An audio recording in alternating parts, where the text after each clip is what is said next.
ということでね、今日はね先日また戻って、スロワーのね編成を紹介しようかなと思うんだけど、はい、こんな感じで309とその前の日が320だったんでね、ちょっとリプ解説しながら、やろうかなと思います。そうね、スロワー戦術編成のね先に紹介だけ軽くしとくと、ザップとクエイク組み合わせてバックパックでねこうランチャーに当てると、基本的なラバランチャーだったらクエイク1枚とザップ2枚で壊せますので、ザップとクエイクが1枚ずつ余ります。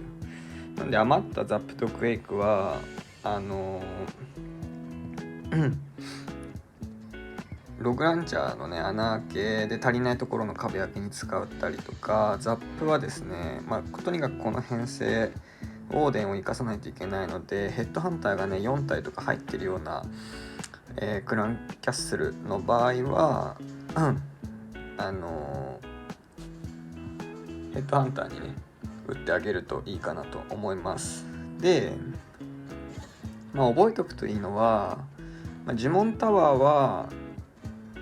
ザップ1枚と、クエイク1枚とデュークのねこのバックパックで折れますので、1枚余ったクエイクとザップは基本的には通り道にね呪文タワーある場合はそれも壊すことができますと。あとは、インフェというかこのリベンジタワー以外はクエイク1枚とザップ3枚とこのデュークで全部壊せます。リベンジタワーだけはもうザップとクエイク2枚全部使って1枚1個ようやく壊せるっていう感じになります。いう感じですね。で、基本的にはこの戦術は私の基準的にはタウン裏から攻めるかどうかの基準というよりかは、いかにスロワーがばらけないかのルートを組むことができるかで決めてます。これとかヒーロー4体いるから先に倒したい気持ちは山々なんだけど、かなりこう中に入れるのが難しい。ここのねセストがあったりしてスロワーが避けたりしそうで大変なので、裏から攻める方が簡単に入りやすいかなというところで今回は裏からにしてますけど、逆にヒーロー4体固まっヒーロー4体かどうかってよりそのタウン側がねすごい誘導しやすそうであれば全然そっちから行きます。そこはもうねどの配置なのか自分で見極めながら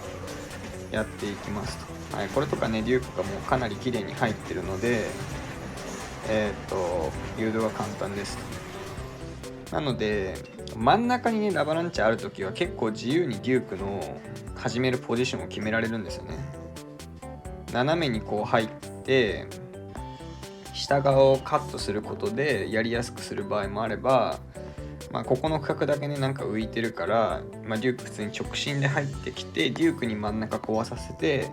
スロワーをサイドに流していくとか、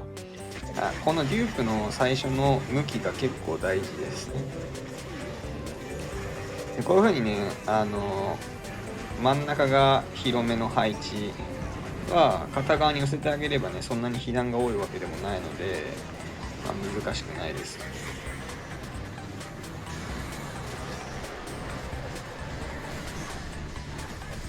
でこの編成のね一番大事なのは、実はねキングなんですよね。キングをどのタイミングで出すかがめちゃくちゃ大事で、早すぎるとね援軍につられすぎてバリュー少なくなる時もあるし、逆にね早く援軍引っ張ってでも先に壊してあげなきゃいけない時もあります。それはどういう時かっていうと、もうそっちが壊さないとユニットが流れる場合ですね。とかあとは先に施設をカットしてデュークをうまくこう中に入れたい時とか、結構多種多様な使い方がキングは求められますね。はい、クイーンはもう出すサイドね基本的に決まってるんであれですけど、見てない例えばこういう配置とかね、気をつけなきゃいけないのはくぼんでるような配置は下手に施設が残ってると、例えばだけど、これが全然違う施設で壊さなかった場合ってこうね、みんなこの辺から出すと思うんだけど、ここ穴開けしてここに入れていきたいってなった時に、こういう風に余計な施設が入ると中にこう引っ張られるんですよ。引っ張られるとそのスロワーってもう帰ってこないんですよね。なんか壁殴り始めたりとか、もちろん帰ってくる場合もありますけどね、もう基本的に帰ってこない死んだユニットだと思った方がいいよって。さらにひどいのはヒーラーだけ持ってくクソムーブかもされた時がもうほんと致命的なんでね、そうならないように今回の場合はもうここに施設がないので、寄るとしたらもうここですけど、さすがにねこの距離だったら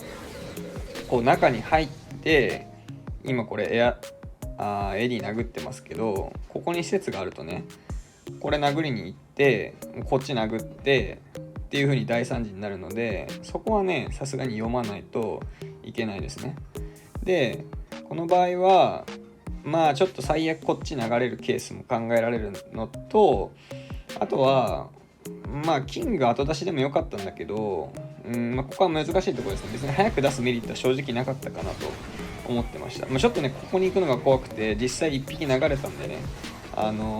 なるべく早くカットするべきところでもあったかなっていう感じですね。はい、あとはもう流すだけなんでそんな面白いことはないですね。はい、道なりに沿っていくだけなんでそんな難しくはなくて、もちろんトーテムは必ず後ろ側に投げる。でこのあともう一個大事なのはオバグロの位置かな。オバグロは、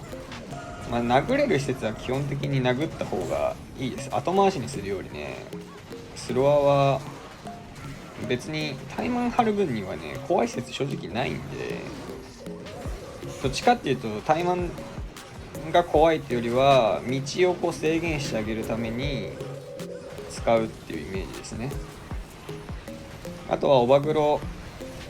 デュークを生かすために、今回だったら先にこう打っておいてエアスイに殴られない間に処理をするとか、あとは、龍炎がねちょっとねダメージ痛いっていうか、どっからでも結構射程長くてまとめてこうダメージ与えながら威力の高い単体威力の高い施設で刈り取られるみたいなのが結構ダメージ持ってかれやすいんでね、そこぐらいかな。あとはもうほんとばらけないことをお祈りするぐらいしかないですね、この戦術は。はい、これはねもう結構テンプレなんで覚えた方がいいですけど、こういう配置は私は下から行かずに上から行きますけど、なんでって言われると龍炎こう下向いてるのでやりづらそうなのと、上からのがねタウン先に取れるんで、タウンとヒーロー全部落とせるんでね、星1リスクがないからですね。ただ気をつけなきゃいけないのはこれね結構ジレンマなんですよ。先にサイドカットしなきゃいけないけど、サイドカットするためにはヒーローがいるからやりづらいんですよね。だから先にスロワーで処理してから投げようとすると今度は遅すぎて、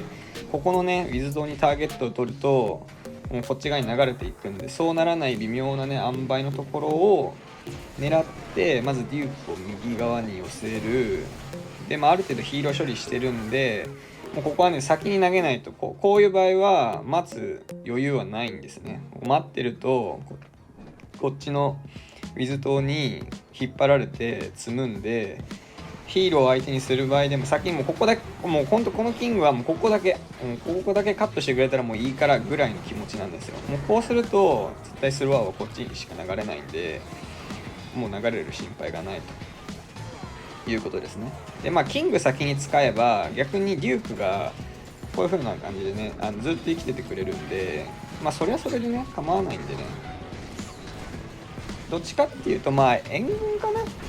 援軍はなるべくやっぱね本体で当たった方が楽なんで、遅らせ援軍後で先に引っ張ってから戦えるっていうならもうキング後出しの方が絶対いいですね。あとはもうこれ道なりに沿っていくだけなんで、まあそれで終わりかな。はい、でね今みたいにこうおでん死ぬんでそこだけ気をつけてねやってください。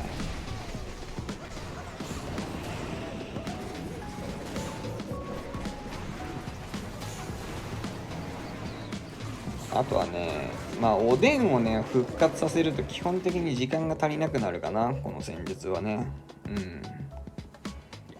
なのでおでんは基本殺さないです。はい。でまあこれはねちょっと取り方してたんで、なんでそういう出し方するのって言われると答えを知ってるからになるんですけど、このねはいじゃあねここから出して大丈夫です。なんでって言われるとこれ結構深いんでねここに行かないんですよね。なぜかみんなねこっち行って大砲行って中入りますので大丈夫です。はい。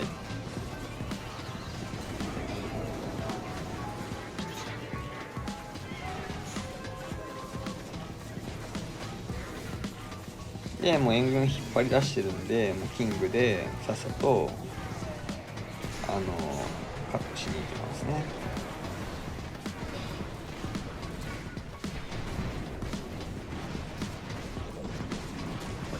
まあね30秒でね見えない配置に関しては、若干お祈りすることもあります。まあこれキングのバリュー少なすぎだろっていう感じですけどね正直。だからできればこっちから入れる方が正解なのかな。これで取れてるんで私はあんまりなんか気にせずここからやっちゃってるけど、もっといい取り方があるような気がしなくもないです。はい。だいぶ汚いし取り方。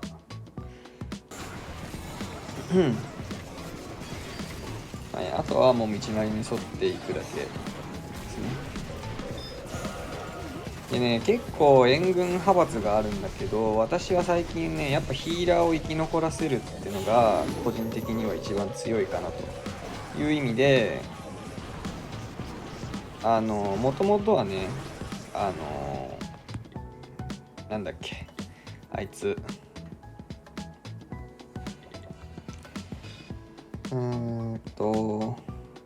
スーパーイエティとスーパーバルキリー入れてたんだけど、あいつらもね強いんだけどやっぱバルーンが入ってない分ヒーラー落とされやすいんで、私は今イエティを2体にしてバルーン系を積んでるっていうような感じですね。はい。こういう配置もね私はここのね中にキングも入れてこうカットすればいいから、であとこう流れる要素っていうのがもう最初に施設がね結構ここないんで、もうここから出せば基本的にはね下流れるかなっていうか、だからこの大砲だけなんですよね怖いのは。だからもう先に始めておいて揺らしてデューク左っていうか上に行くようにして、でキングと戦ってる間にこういう感じでねいきます。はい、そしたらもうあとねユニットはもう中に入るしかないんで、クイーンで外側だけカットして流します。はい。じゃあもうあとは見守るだけ。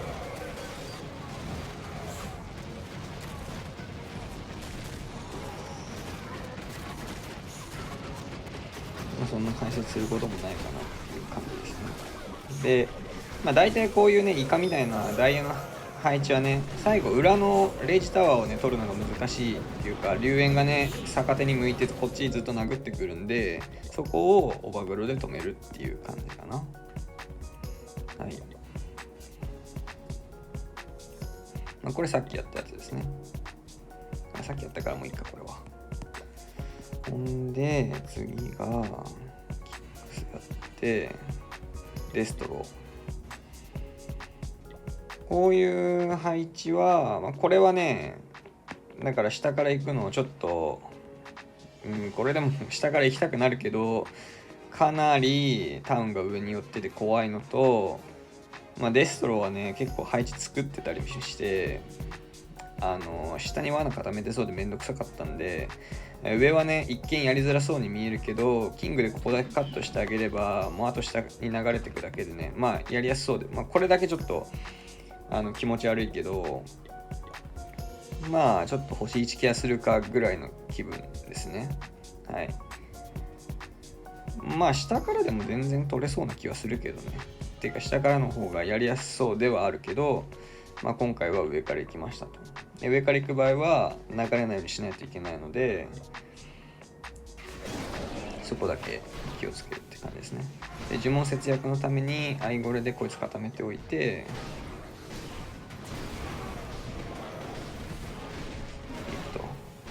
でキングと戦ってる間に、は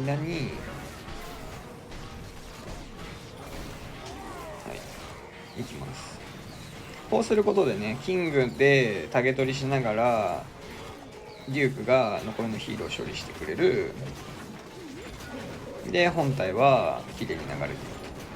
と。でこれね、援軍が離れてるんで、キングがね、援軍引っ張り出す心配もないんで、最初の入り失敗すると大惨事でね、そこだけ気をつければ、あとは道のりに沿っていくだけなんで、この龍炎とかぐらいを気をつければ基本的には大丈夫ですね。最近私は結構、1枚はね、結構クイーンのために割いてあげることが多いですね、とても。はい。私の場合はね、おでんをなるべくリスクケアで死なないようにユニコーン採用してるんで、クイーンに鳥くっつけてるんですよね。なんで、結構クイーンの HP 管理がすごい大事なんで、そこだけ気をつけてるって感じで、見てください、デュークどこまで来てんのっていうぐらい、いい感じっすよね。ここ1回レイジ乗ってるんでね、結構、おでんが死ぬ要因は基本的にはやっぱマルチなんですよね。マルチの複数ターゲット取られて回復できずに死ぬっていうのが多くて、なんで私はそれが嫌なんでユニコーンでそれをケアしてるって感じです。さすがにレイジはねちょっとかばいきれないんで、もう一旦止めておいてレイジ切れるの待つ。で、あとはもうこの龍炎だけなんで怖いのがね、こいつだけなんとかしてあげれば、大丈夫でしょうと。でクイーンはまだ能力残ってるんで全然大丈夫そう。時間的にも戦力的にも余裕そうだったんで、はい。で、あと私はこの編成によく入ってるスケルトンの呪文をね覗いてて、スケルトンの呪文やっぱね本当にモノリスにかぶってない、モノリスに打ってモノリスの周りにマルチがないとか制約が大きいのと、ミスったら結局そこってもう一枚なんか呪文割かなきゃいけないことが多くて、なんか使いこなせないことが多いんですよね。なんで確実におでん隠すにも使えるし、デュークを最後隠したりもできるインビジブルをね採用しているような形になります。はい、あともう 2,3 個見てね終わろうかなと思います。で、むやみやたらに壁を開けるなっていうね教訓があるんだけど、こういうのとかもね全然1枚壁開ければスローは何でも届きそうなんだけど、この中入り込むともう救えないので、じゃあどうするのっていうと、そういう時はキングを差し込むっていうのが1個大事ですね、基本。はい、そのためにキングなんで私はねこのキングを雪玉っていうかボールとあれじゃなくて、この差し込みやすい型にしてるのがその理由ですね。ここだけ削っておけば、あとキング差し込んで、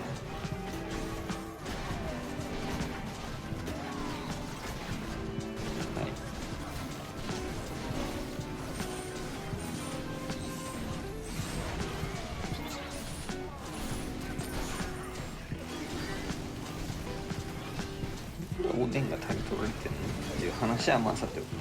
でこれであとはもう綺麗にカットだけしてあげればいいんでね。で竜炎も裏からで別に怖くないし、本当はここキングが頑張りすぎて中何にもなくなっちゃったんだけど、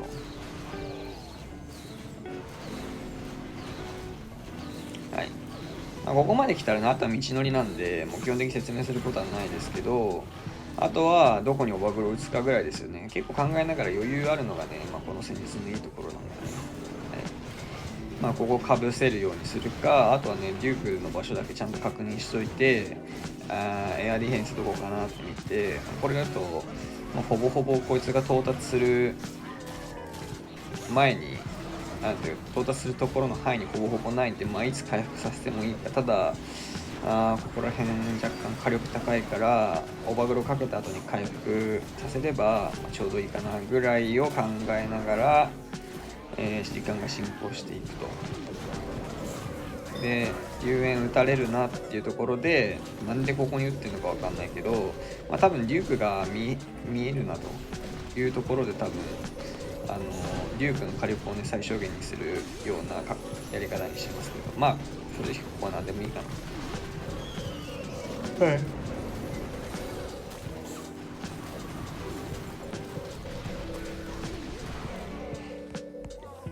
あと最後ぐらいにするか。じゃあ星さんの愛知にするか。はい。でもこれもね、龍炎こんだけ上向いてたらわざわざ上から行く気にならないし、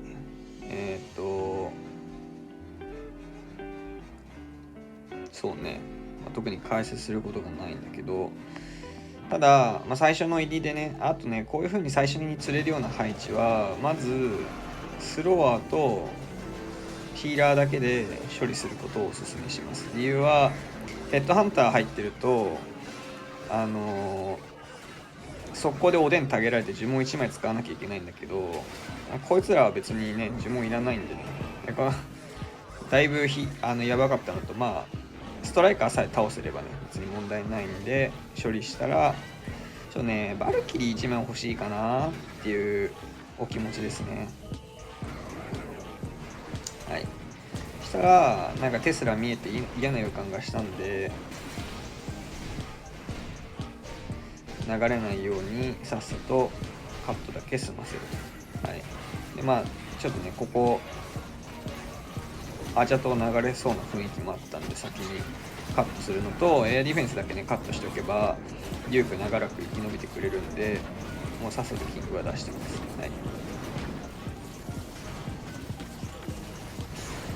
あとはね道なりに沿っていくだけなんで別に特に言うことはないですけど、おでんがあと死ぬ要素的にはレイジかかった投石の範囲ダメで持ってかれるとか、あとはこのギガ爆弾がね地味に食らえばおでん半分以上持ってかれるので、それと他のねコンボとかがあるんで、そういうのところでインビジで隠してあげるといいかなっていうね感じかな。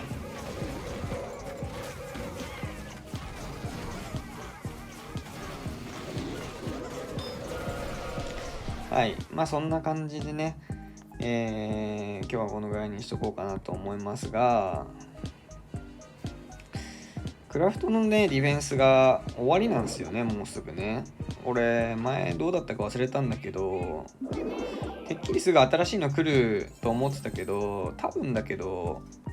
しばらくは出てこないんじゃないかなっていう気がして、次のアップデート同時に多分その新しいクラフトが出てくるんで、それまでは多分ゴミの施設みたいな感じでね、要するに簡単な環境になるようなシーズン終了まではねなるんじゃないかなと思いますので、常にラバランない状態なんでね、陸戦術はだいぶやりやすいかなっていう気がします。はい。そんな感じでね、今日はこの辺にしていこうと思います。じゃあまたね。